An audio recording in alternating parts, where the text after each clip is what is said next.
Vamos aquí con un pequeño tutorial sobre las jardineras balconeras del casco viejo. Son unas jardineras muy sencillas, fabricadas en un plástico 100% reciclado, con unos herrajes muy fáciles de colocar en los balcones de las viviendas, con un pequeño plato para evitar las salpicaduras a la gente que pase por debajo. Están repartidas en 4 composiciones florales diferentes.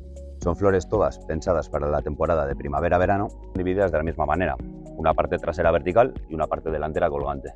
Aquí tenemos unas con unas vincas por la parte delantera, que sería la parte colgante de la jardinera, 2 salvias a los laterales y una dimoforteca en el centro para dar la parte vertical a la jardinera. Aquí pasaríamos a una composición diferente. Basada en la parte vertical estarían las alstromerias, que dan una flor muy vistosa, muy bonita una vez dada de sí. Aquí tenemos ya los primeros capullos, que es lo cual nos quiere decir que en pocos días empezaremos a tener una maceta florida y hermosa. Aquí tenemos los videns, que sería la parte colgante de la jardinera.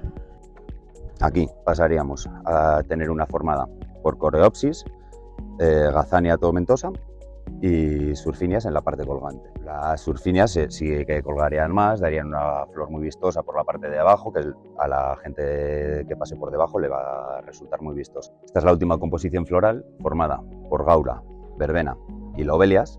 Sería recomendable las flores que estén marchitas quitarlas de en medio para favorecer la siguiente floración. El mantenimiento sería muy sencillo.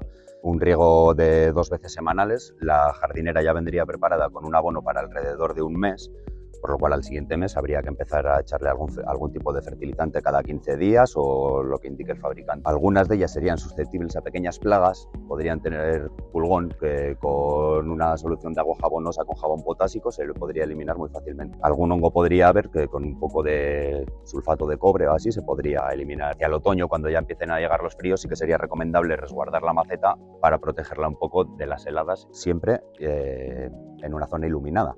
Obviamente para que la planta pueda seguir con su ciclo y así favorecer que al año siguiente podamos volver a tener unas plantas bonitas.